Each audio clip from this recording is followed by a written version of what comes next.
সংঘাত চলাকালীন সময়ে যুদ্ধবাজ ইসরায়েলকে গোপনে সহযোগিতা করেছে মুসলিম দেশ সৌদি আরব। ইসরায়েল হাইম বলছে, প্রকাশ্যে তেহরানের পক্ষ নেওয়ার ভান করলেও বাস্তবে রিয়াদ নাকি হেলিকপ্টার পাঠিয়ে ইরানের ছোড়া ড্রোন ঠেকাতে সাহায্য করেছে নেতানিয়াহুর বাহিনীকে। এই ভয়াবহ ধ্বংসযজ্ঞের জন্য যতটুকু দায়ী ইসরায়েল, ঠিক ততটুকু দায়ী মুসলিম বিশ্বের মুসলমান দেশের শাসকেরা। এবং আমি আশঙ্কা করি যে এই গাজার মানুষের চোখের পানি, তাদের দুঃখ এবং কষ্ট অভিশাপ হয়ে যেদিন পৃথিবীতে ফিরে আসবে, কেননা আল্লাহ সুবহানাহু ওয়া তাআলার পৃথিবী পরিচালনার মূলনীতিতে হুটহাট কোনো কিছু হয় না। কোরআনে যতগুলো ইতিহাস আল্লাহ তুলে ধরেছে, একটাতেও হুটহাট কিছু হয়নি। নূহ আলাইহিস সালাতু ওয়াস সালামের কওমকে বন্যা দিয়ে ধ্বংস করেছেন ৯০০ বছরের মাথায়। তো প্রথম যেদিন নূহ আলাইহিস সালামকে অস্বীকার করেছিল, ওই দিনই তো আল্লাহ চাইলে ধ্বংস করে দিতে পারে। কিন্তু নূহ আলাইহিস সালাম দাওয়াত দিতে থাকলো ৯৫০ বছর, আল্লাহ ধ্বংস করলেন ৯৫০ বছর পর। তথা ধ্বংস করার পট, ক্ষেত্র, প্রেক্ষাপট আল্লাহ প্রস্তুত করেন। কোনো কিছু আল্লাহ হুটহাট করেন না। বাংলাদেশে এমন একটা দিন ছিল যখন মানুষ কোনোদিন কল্পনাও করেনি যে গত ১৬ বছর যারা শাসন করেছে তারা এক সময় দেশ থেকে পালিয়ে যাবে, কল্পনাও করেন।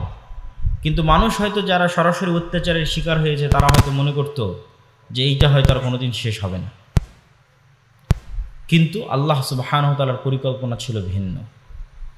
আল্লাহ সুবহানাহু ওয়া তাআলা সাথে সাথেই কোনো কিছু করেন না। ইউসুফ আলাইহিস সালাতু ওয়াস সালাম যেই দিন কুয়াতে নিক্ষিপ্ত হয়েছেন ভাইদের মাধ্যমে, আল্লাহ জিবরাইলকে বলবেন, জিবরাইল, ওই যে আমার বান্দা ইয়াকুব কাঁদতেছে, তার ছেলে হারিয়ে গেছে, এই দুঃখে কাঁদতেছে, আল্লাহর কাছে দোয়া করতেছে, আল্লাহ আমার ছেলে হারিয়ে ফেলেছি, ছেলেকে ফেরত দাও। তো জিবরাইল ওই যে কুয়ার মধ্যে ইউসুফ পড়ে আছে, ওকে উঠিয়ে নিয়ে গিয়ে তার বাপের কাছে পৌঁছে দাও। কত সহজ, ১ সেকেন্ড ১ মিনিটে কাজ হয়ে যাবে, নবীর দোয়া কবুল হয়ে যাবে। অথচ আল্লাহ সুবহানাহু ওয়া তাআলা ইউসুফ আলাইহিস সালাতু ওয়াস সালামকে তার বাপের কাছে ফিরিয়ে দিচ্ছেন কত লম্বা ঘটনার পর, অন্তত ৩০, ৩৫, ৪০ বছর পর। কোথায় মানুষের বাড়িতে, রাজার বাড়িতে চাকর কৃতদাস হিসেবে কাজ করলেন, মিথ্যা অপবাদ মাথায় নিয়ে জেলে গেলেন, ৭ বছর জেলে থাকলেন। জেলের মধ্যে তো, জেল থেকেও তো আল্লাহ এমনি বের করতে পারেন। ফেরেশতাকে গিয়ে বলবেন, ওই যে জেলের মধ্যে ইউসুফ বন্দী আছে, উঠিয়ে দেওয়ালটা পার করে দাও। কত সহজ। তো জেল থেকে ইউসুফ আলাইহিস সালাতু ওয়াস সালামকে বের করার জন্য আল্লাহ সুবহানাহু ওয়া তাআলাকে সিস্টেম তৈরি করতে হয়েছে। এই জন্য তিনি লাতিফ। কি সিস্টেম তৈরি করলেন? বাদশাহ স্বপ্ন দেখল, সেই স্বপ্নের কেউ ব্যাখ্যা দিতে পারে না। তো আগের যারা জেলের সঙ্গী ছিল তারা বাদশাকে বলল যে জেলে একজন ব্যক্তি আছে যে ব্যাখ্যা দিতে পারে, ডাকো।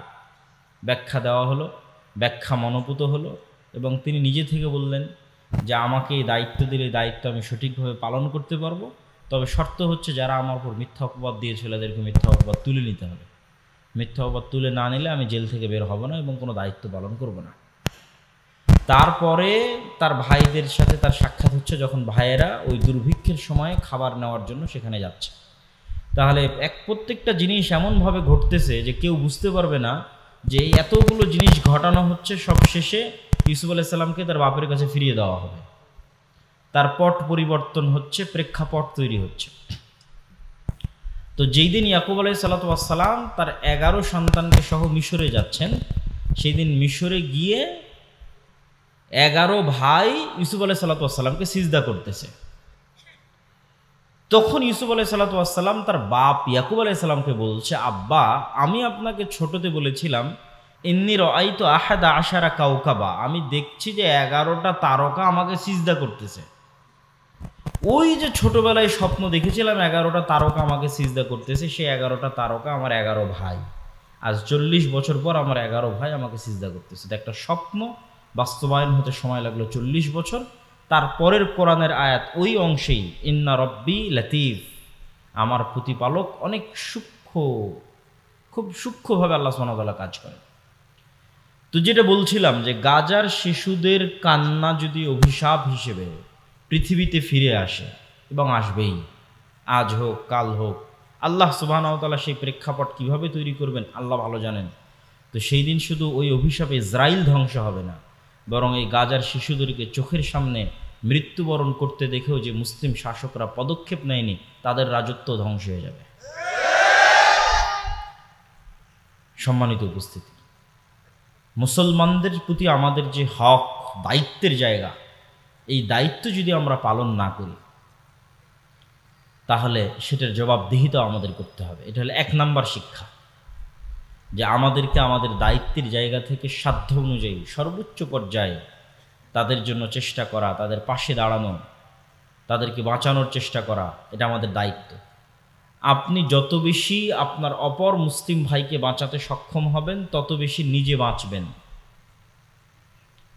আপনাকে আরও সিম্পল, সহজ করে বলি, ইসরায়েল তো বহু দূর হয়ে গেল, আমাদের পাশের দেশ ভারত। ভারতে গত কিছুদিন পূর্বে একটা আইন বাস্তবায়ন করেছে, ওয়াকফ অ্যামেন্ডমেন্ট বিল, ওয়াকফ সংশোধনী বিল। তো আমরা মসজিদ মাদ্রাসার নামে জমি ওয়াকফ করি, তো এই ওয়াকফ আইন বহুদিন থেকে চলে আসতেছে। তো ভারতে মুসলমানদের ওয়াকফ সম্পত্তি অনেক, কয়েক লক্ষ বিঘা সম্পত্তির মালিক মুসলমানেরা ওয়াকফ হিসেবে। তো এইগুলোর উপর মসজিদ প্রতিষ্ঠিত, মাদ্রাসা প্রতিষ্ঠিত। তো মুসলমানদের এই সম্পত্তিগুলো কিভাবে দখল করে নেওয়া যায়, ঠিক যেভাবে ব্রিটিশরা চিরস্থায়ী বন্দোবস্ত বা বাজেয়াপ্ত, যে লাখেরাজ সম্পত্তি বাজেয়াপ্তকরণ যে আইন বাস্তবায়ন করেছিল ব্রিটিশরা এই দেশে আসার পর, লাখেরাজ মানে যে সম্পত্তির খাজনা লাগতো না, কর লাগতো না। লা খারাজা, এটা আরবি শব্দ, খারাজ মানে কর, ট্যাক্স, সেটাকে বাংলা হয়ে গেছে লাখেরাজ।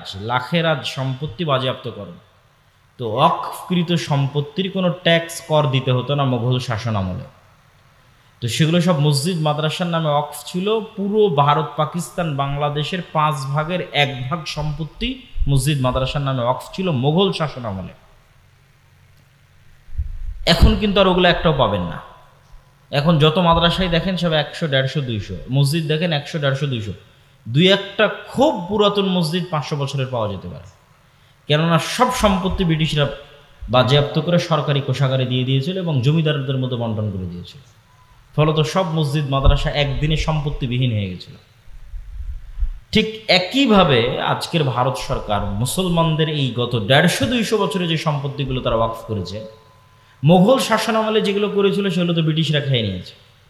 ব্রিটিশদের পর থেকে মুসলমানেরা যে গত 150-200 বছরে যা ওয়াকফ করেছে সেটা ধ্বংস করার এবং সেটা খাওয়ার জন্য সকল বন্দোবস্ত সম্পূর্ণ, এবং মুসলমানদেরকে তাদের ধর্মীয় প্রতিষ্ঠানে সম্পূর্ণরূপে পঙ্গু করে দেওয়ার সকল রাস্তা তৈরি করা শেষ। এবং বিদ্বেষ কোন পর্যায়ে গেলে বাদশাহ আলমগীরের মতো একজন মহৎ বাদশার কবর পর্যন্ত খুঁড়ে তার লাশকে পর্যন্ত, মানে লাশের উপর পর্যন্ত রাগ মিটানোর যে খাহেশ, যে আগ্রহ, এই বিদ্বেষ কোথায় গেলে এই আগ্রহ হতে পারে। সম্মানিত উপস্থিতি, এখান থেকে কি বলতে চাচ্ছিলাম? বলতে চাচ্ছিলাম এই ভারতের মুসলমানদের যদি আপনি বাঁচাতে না পারেন তো একদিন আপনিও বাঁচবেন না। রোহিঙ্গার মুসলমানদের যদি আপনি বাঁচাতে না পারেন তো একদিন আপনিও বাঁচবেন না। আজকে আরব বিশ্ব যদি গাজার মুসলমানদের বাঁচাতে না পারে তো একদিন তারাও বাঁচবে না। এটা পৃথিবীর নিয়ম। আপনি যদি নিজে বাঁচতে চান তাহলে আগে আপনার প্রতিবেশীকে বাঁচাতে হবে। আপনার পাশে যে বাড়িতে আগুন লেগেছে সেই বাড়ির আগুন নিভাতে হবে, না হলে সে আগুন আস্তে আস্তে আস্তে আস্তে আপনার বাড়িতে চলে আসবে। তাহলে আপনি যদি স্বাধীন থাকতে চান তাহলে আপনার পার্শ্ববর্তী দেশ রোহিঙ্গা মুসলমানদের স্বাধীনতা নিশ্চিত করতে হবে, ভারতের মুসলমানদের স্বাধীনতা নিশ্চিত করতে হবে, আরব বিশ্বের মুসলমানদের, গাজার মুসলমানদের স্বাধীনতা নিশ্চিত করতে হবে, তাহলে তারাও স্বাধীন থাকবে। না হলে যেই বিস্ফোরা, ইসরায়েলের যে বিস্ফোরা, আজকে মনে করছেন গাজাকে মাটির সাথে মিশিয়ে দিয়েছে, কালকে জর্ডানকে মাটির সাথে মিশিয়ে দিবে না, লেবাননকে মাটির সাথে মিশিয়ে দিবে না, সিরিয়াকে মাটির সাথে মিশিয়ে দিবে না, এর কোনো গ্যারেন্টি নেই। এই জন্য মুসলমানদের সতর্ক হওয়া অতীব জরুরি। এখান থেকে আমাদের পরের প্রশ্ন, পরের শিক্ষার বিষয় হচ্ছে কেন মুসলমানদের আজ এই অবস্থা? এই যে সমগ্র বিশ্বে মুসলমানদের উপর জুলমের স্টিম রোলার চলছে, মায়ানমারের আরাকান থেকে পার্শ্ববর্তী দেশ ভারত থেকে আরব বিশ্বের ইসরায়েল পর্যন্ত চায়নার উইঘুর মুসলমান পর্যন্ত সমগ্র বিশ্ব মুসলমানদের উপর যে জুলমের স্টিম রোলার চলছে, মুসলমানেরা এইভাবে গোলাম কিভাবে হয়ে গেল? এর পিছনের কারণ কি এবং এটার থেকে মুসলমানেরা মুক্তি পাবে কিভাবে? এর পিছনের কারণ এবং এর থেকে মুক্তি পাওয়ার মানদণ্ড যদি আমরা দাঁড় করাই, ফিলিস্তিন দিয়ে দাঁড় করানো যাবে। কিভাবে ফিলিস্তিন দিয়ে দাঁড় করানো যাবে? আগে আপনাকে এই ফিলিস্তিনের মাটির গুরুত্বটা বুঝতে হবে। যে আয়াত আমি তেলাওয়াত করেছি, আল্লাহ বলছেন সুবহানাল্লাযী আসরা বিআবদিহি লাইলাম মিনাল মসজিদিল হারাম ইলাল মসজিদিল আকসা। মহাপবিত্র সেই আল্লাহ যে তার বান্দাকে মক্কার হারাম থেকে, মানে মুহাম্মদ সাল্লাল্লাহু আলাইহি ওয়াসাল্লামকে মক্কার হারাম থেকে রাতের অন্ধকারে ওই মসজিদে আকসায় নিয়ে গেছেন, যেই মসজিদে আকসার চতুর্দিক আল্লাহ বরকত দিয়ে ঘিরে রেখেছে। আল্লাহু আকবার। কোরআনের আয়াতের অনুবাদ করলাম, বারাকনা হাওলা, যে মসজিদে আকসার চারিদিক আল্লাহ বরকত দিয়ে ঘিরে রেখেছে। আর এক আয়াতে আল্লাহ সুবহানাহু ওয়া তাআলা বলছেন ওয়ানাজ্জাইনাহু ওয়া লূতান ইলাল আরদিল্লাতী বারাকনা ফিহা লিল আলামিন। আমি আল্লাহ ইব্রাহিমকে আশ্রয় দিয়েছি ওই মাটিতে, আমি আল্লাহ লূতকে আশ্রয় দিয়েছি ওই মাটিতে, যেই মাটিতে আমি বরকত রেখেছি সমগ্র পৃথিবীর মানুষের জন্য। কোন মাটিতে আশ্রয় দিয়েছেন? ইব্রাহিম আলাইহিস সালাতু ওয়াস সালামের বাপের বাড়ি ইরাক। বাপ যখন বাড়ি থেকে বের করে দিয়েছে, ইরাক থেকে পালিয়ে উনি আশ্রয় নিয়েছেন জেরুজালেমে, ফিলিস্তিনে, শামে। তখন এই দেশের নাম ফিলিস্তিন ছিল না, শাম ছিল। ফিলিস্তিন, লেবানন, জর্ডান, ইসরায়েল, সিরিয়া, এগুলো সব হচ্ছে শাম। হাদিসে যেখানে শাম আসবে, তথা বাংলায় যেখানে, ইংরেজিতে যেখানে আমরা সিরিয়া বলবো, এগুলো সব তার অন্তর্ভুক্ত। ফিলিস্তিন শামের অন্তর্ভুক্ত, লেবানন শামের অন্তর্ভুক্ত, ইসরায়েল শামের অন্তর্ভুক্ত, জর্ডান শামের অন্তর্ভুক্ত, সিরিয়া নিজেও শামের অন্তর্ভুক্ত। তো ইব্রাহিম আলাইহিস সালাতু ওয়াস সালাম ইরাক থেকে শামে হিজরত করলেন, আর লূত আলাইহিস সালাতু ওয়াস সালামের কওমকে আল্লাহ উল্টিয়ে দিলেন, ধ্বংস করলেন। তখন লূত আলাইহিস সালাম ঈমানদারদের নিয়ে শামে আশ্রয় নিলেন, তথা জেরুজালেম, মসজিদে আকসা এবং তার পার্শ্ববর্তী অঞ্চলে আশ্রয় নিলেন। তো এই দুই নবী যেই মাটিতে আশ্রয় নিয়েছে, সেই মাটিকে আল্লাহ বলছেন যে আমি এই মাটিতে সমগ্র পৃথিবীবাসীর জন্য বরকত রেখেছি। আল্লাহু আকবার। লিল আলামিন, সমগ্র পৃথিবীবাসীর জন্য। সম্মানিত উপস্থিতি, এই মসজিদে আকসা মুসলমানদের যে ইতিহাস এবং ঐতিহ্য আছে, সেই ইতিহাস এবং ঐতিহ্যের সাথে কিভাবে সম্পৃক্ত। ইব্রাহিম আলাইহিস সালাতু ওয়াস সালামের বংশের দুইটা ধারা, একটা ধারার নাম বানু ইসরাইল, একটা ধারার নাম বানু ইসমাইল। একটা স্ত্রী সারার বংশধর আর একটা স্ত্রী হাজরার বংশধর আলাইহিমা সালাতু ওয়াস সালাম। বানু ইসমাইল হচ্ছে উম্মতে মুহাম্মাদি, বানু ইসরাইল হচ্ছে ইসহাক আলাইহিস সালাতু ওয়াস সালাম এবং তার বংশধর, ইয়াকুব আলাইহিস সালাতু ওয়াস সালাম এবং তার বংশধর, ইসমাইলের ভাই ইসহাক এবং তার বংশধর, তারা হচ্ছে বানু ইসরাইল। তো বানু ইসরাইলের সকল নবী, দুই একজন বাদে সকল নবী এই জেরুজালেম, এই মসজিদে আকসায় প্রেরিত হয়েছে। এটা নবীদের শহর, এটা নবীদের স্থান। তার মধ্যে দুই একটা নবীর নাম আপনারা খুব ভালোভাবে জানেন, যেমন দাউদ এবং সুলাইমান। দাউদ এবং সুলাইমান সমগ্র পৃথিবীতে যে শাসন ব্যবস্থা প্রতিষ্ঠা করেছিল, যেই রাজত্ব আল্লাহ অতীতে কাউকে দেয়নি, ভবিষ্যতেও কাউকে দিবে না, সেই বিশাল রাজত্বের রাজধানী ছিল জেরুজালেম, মসজিদে আকসা। এই মসজিদে আকসা সেই মসজিদে আকসা, যেই মসজিদে আকসার কথা আল্লাহ কোরআনে বলছেন এভাবে, ওয়াইদ ক্বালাত ইমরাতু ইমরান রব্বি ইন্নী নাযারতু লাকা মা ফি বাতনি মুহাররারা। যখন ইমরানের স্ত্রী বলল, আল্লাহ আমার পেটে যে সন্তান আছে তোমার রাস্তায় ওয়াকফ করে দিলাম, তোমার রাস্তায় মানে মসজিদে আকসার জন্য ওয়াকফ করে দিলাম। ফালাম্মা ওয়াদাআতহা ক্বালাত রব্বি ইন্নী ওয়াদাতুহা উনসা। যখন সন্তান প্রসব হলো, বলছে আল্লাহ আমি তো মেয়ে সন্তান প্রসব করেছি। আল্লাহু আ'লামু বিমা ওয়াজাআত, আর আল্লাহ আগে থেকেই জানেন যে সন্তান মেয়ে। ওয়ালাইসা যাকারু কাল উনসা, সকল পুরুষ মেয়ের মতো নয়, সকল মেয়ে পুরুষের মতো নয়। আর আমরা তার নাম রেখে দিলাম মারিয়াম। কুল্লামা দাখালা আলাইহা জাকারিয়াল মিহরাব ওয়াজাদা ইনদাহা রিজকা। যখনই জাকারিয়া, খালু জাকারিয়া মারিয়ামের মেহরাবে প্রবেশ করে, তখনই দেখে অসময়ের ফল। ক্বালা ইয়া মারিয়াম আন্না লাকি হাযা। মারিয়াম অসময়ের ফল কোথায় থেকে আসলো? ক্বালাত হিয়া মিন ইনদিল্লাহ। মারিয়াম বলল আল্লাহর পক্ষ থেকে অসময়ের ফল আসে। ইন্নাল্লাহা ইয়ারযুকু মান ইয়াশা বিগাইরি হিসাব। আল্লাহ যাকে ইচ্ছে তাকে বেহিসাব রিজিক দান করতে পারেন। হুনালিকা দাআ জাকারিয়া রাব্বাহ।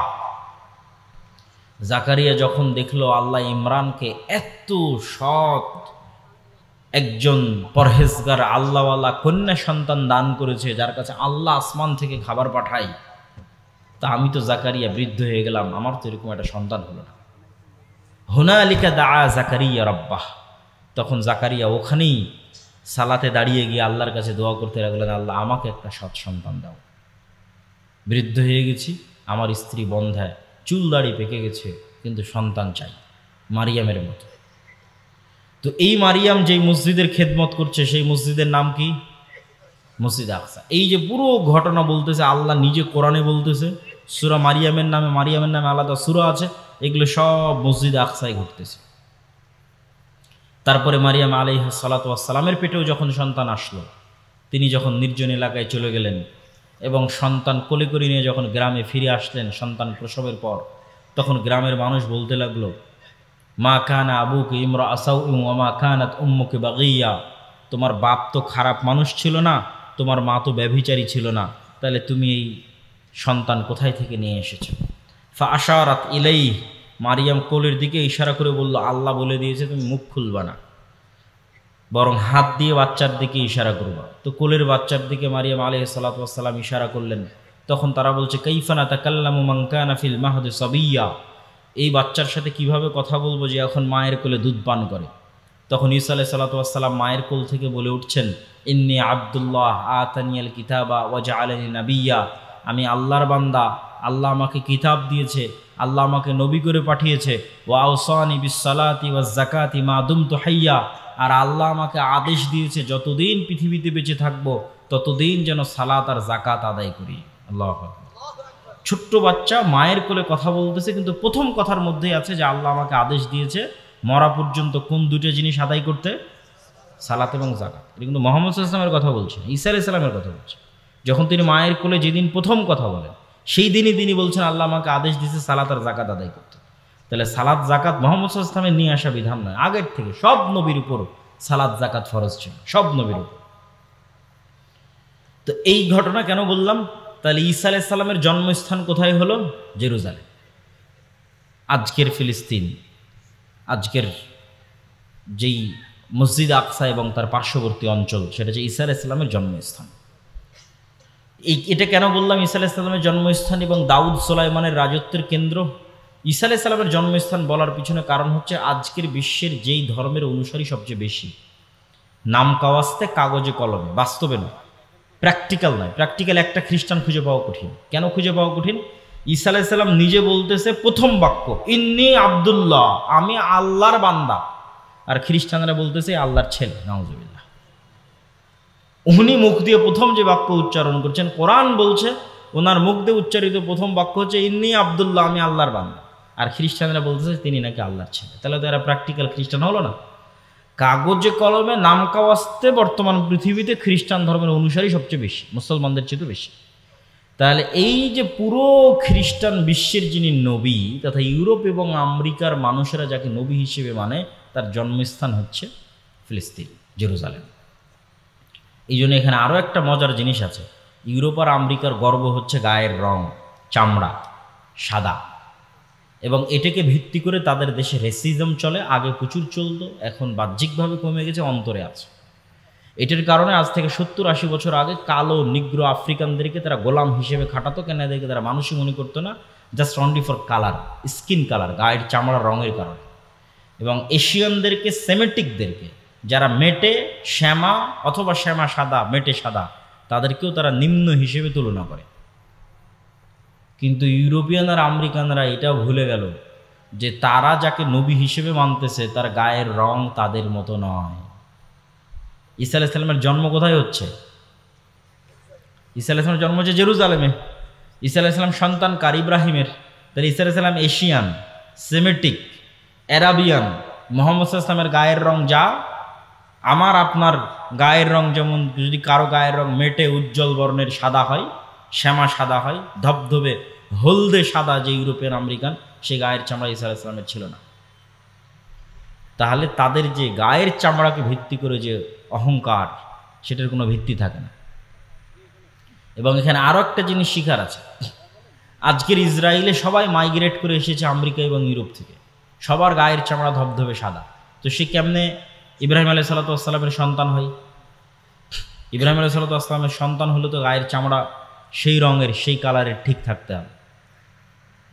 কেননা তাদের যে অহংকার, সেই অহংকারের ভিত্তিটা কি? তাদের অহংকারের ভিত্তি আল্লাহ সুবহানাহু ওয়া তাআলা নিজে কোরআনে মাজিদে বলছেন যে আশাদ্দুন নাসে আদাওয়াহ, মুমিন এবং মুসলমানদের সাথে সবচেয়ে বেশি শত্রুতা করবে পৃথিবীতে দুইটা জাতি। একটা হচ্ছে পাশের দেশের ব্রাহ্মণ্যবাদী মুশরিকরা, আর একটা হচ্ছে ইসরায়েলের জায়নিস্ট ইহুদিরা। আল্লাহর কোরআনের আয়াত, আল্লাহ বলেছেন যে মুসলমানদের উপর সবচেয়ে বেশি শত্রুতা করবে ব্রাহ্মণ্যবাদী হিন্দুরা, জায়নিস্ট ইহুদিরা মুসলমানদের সাথে সবচেয়ে শত্রুতা করবে। তাহলে বাদ গেল কে? খ্রিস্টানেরা শত্রুতার দিক থেকে অতটা থাকবে না। কেন থাকবে না? আল্লাহ তাদেরকে বলেছেন ওয়ালা যালিন, তারা সত্য জানে না, জানলে সত্য মেনে নিত। এই জন্য অতীতেও যত মানুষ ইসলাম গ্রহণ করেছে তার বেশিরভাগ খ্রিস্টান থেকে ইসলাম গ্রহণ করেছে, কিয়ামত পর্যন্ত যত মানুষ ইসলাম গ্রহণ করবে তার বেশিরভাগ খ্রিস্টান থেকে ইসলাম গ্রহণ করবে। কেননা তারা সত্য জানে না, জানলে মানবে। এই জন্য দেখবেন যে আজকের ইউরোপ আমেরিকায় সব নন মুসলিমরা মিছিল করতেছে ফিলিস্তিনের পক্ষে, যাদের নাম দিয়েছে ট্রাম্প সরকার বা ইসরায়েলের সরকার বা ইসরায়েলের মিডিয়া প্রো প্যালেস্টাইনিয়ান।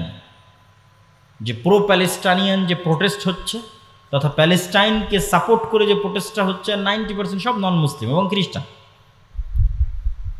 এইটা আজ থেকে 10-15 বছর আগে দেখা যায়নি কেন? আজ থেকে 10-15 বছর আগে মিডিয়া কুক্ষিগত ছিল। বিবিসি, CNN নিজস্ব যে মিডিয়ার চ্যানেল সেটা কুক্ষিগত ছিল। এখন তো ইনস্টাগ্রাম, টুইটার, ফেসবুক ওপেন, সারা পৃথিবীর মানুষ দেখতে পাচ্ছে যে এখানে জুলম হচ্ছে। ওই যে আল্লাহ বলেছে ওয়ালা যালিন, খ্রিস্টানরা পথভ্রষ্ট, জানলে কথা বলবে। তো খ্রিস্টানরা যখন জানতেছে যে এখানে জুলম হচ্ছে, চোখের সামনে দেখতে পাচ্ছে যে গাজাতে জুলম হচ্ছে, তখন তারাও মিছিল মিটিং করতেছে। এই জন্য মিডিয়ার পাওয়ার আছে। আপনি যদি মনে করেন আমেরিকাকে একচাটিয়ে দোষ দিবেন যে আমেরিকা ইসরায়েলকে সাপোর্ট দিচ্ছে, দোষ দেওয়া যাবে, তবে এর আরেকটা ব্যাখ্যাও আছে। আরেকটা ব্যাখ্যা হচ্ছে আমেরিকা ইসরায়েলকে তার জুলম হিসেবে যতটা না তাকে সাপোর্ট দেয়, অথবা জুলম হিসেবে যদি সাপোর্ট দেয়, তো তার পাশাপাশি একটা বড় অংশ থাকে সফট কর্নার। সে সফট কর্নারটা কি? সেটা হচ্ছে ইসরায়েলের ইহুদিরা এমনভাবে গত 100 বছরে ইউরোপ এবং আমেরিকার ব্রেন ওয়াশ করেছে মিডিয়া দিয়ে যে ওদের চাইতে দুনিয়াতে মাজলুম আর কেউ নাই। একটা পয়েন্ট অফ ভিউ যেটা আমরা দেখতেছি সেটা কি? আমেরিকা ইসরায়েলকে সাপোর্ট দিচ্ছে তার জুলমে। এর মধ্যে আরেকটা জিনিস আছে যেটা আমরা জানি না, সেটা হচ্ছে গত 100 বছরে ইহুদিরা এমনভাবে খ্রিস্টানদের ব্রেন ওয়াশ করেছে আমেরিকা এবং ইউরোপে যে আমাদের চাইতে এই পৃথিবীতে মাজলুম কেউ নাই। এটা তৈরি করতে সহযোগিতা করেছে কোনটা? ওই যে হিটলার 60 লক্ষ ইহুদিকে গ্যাস চেম্বারে ঢুকিয়ে হত্যা করেছিল। 60 লক্ষ ইহুদিকে গ্যাস চেম্বারে ঢুকিয়ে হত্যা করার পর ওটাকে বলা হলোকাস্ট। এই এক হলোকাস্টকে বিক্রি করে দেখো আমাদের উপর কি জুলুম হয়েছে। 60 লক্ষ ইহুদিকে গ্যাস চেম্বারে ঢুকিয়ে হত্যা করা হয়েছে। পৃথিবীতে কোথাও আমাদের দাঁড়ানোর জায়গা নেই। যেখানেই যাই সেখানে মানুষ আমাদের সাথে খারাপ ব্যবহার করে, আমাদেরকে মারে ধরে। অতএব আমাদের জন্য একটা দেশ দাও, একটা জায়গা করে দাও যেখানে গিয়ে আমরা থাকব। তাহলে তার জুলমের সাপোর্ট হিসেবে যতটা, তার কিন্তু আর একটা বড় অংশ আছে এটা দেখানো যে আমরা মাজলুম। ঠিক এই কাজটাই কিন্তু এখন মুসলমানেরা একটু হলেও সাকসেস হচ্ছে যে গাজার মানুষেরা মাজলুম, এখানে ইসরায়েল হচ্ছে জালেম এবং গাজার মানুষেরা মাজলুম। এটাই ওপেন সোশ্যাল মিডিয়ার এই সোর্সিং থাকার কারণে ইউরোপ এবং আমেরিকার যারা সাধারণ মানুষ তাদের পক্ষে এই বিষয়টা বোঝা এবং গ্রহণ করা সহজ হচ্ছে এবং তারা এটার পক্ষে অবস্থানও প্রকাশ করতেছে। তো তাদের লজিকটা বলতে চাচ্ছিলাম যে ইসরায়েল বা ইহুদি বা ব্রাহ্মণ্যবাদী যে দুইটা জাতির কথা আল্লাহ বলল যারা মুসলমানদের সাথে সবচেয়ে বেশি শত্রুতা করবে, লজিকটা কি? লজিকটা হচ্ছে সুপারিয়রিটি থিওরি। ইহুদিরা বিশ্বাস করে যে তারা চোজেন বাই দ্য গড, তথা আল্লাহর পক্ষ থেকে পৃথিবীতে বাছাইকৃত একমাত্র আল্লাহর সন্তান হচ্ছে ইহুদিরা। বলেন নাউজুবিল্লাহ। এই জন্য কেউ ধর্ম চেঞ্জ করে ইহুদি হতে পারবে না। জন্মগত ইহুদি হতে হবে। এই কারণে তারা বাদে, যেহেতু তারা চোজেন বাই দ্য গড, আল্লাহ কর্তৃক বাছাইকৃত আল্লাহর সন্তান, তাদের বিশ্বাস অনুযায়ী এই জন্য তারা বাদে আর বাকি পৃথিবীর সবাই হচ্ছে গরু, ছাগল, মহিষ, ভেড়া, বকরি অথবা পশু প্রাণীও নয়, এদের জবাই করলেই কি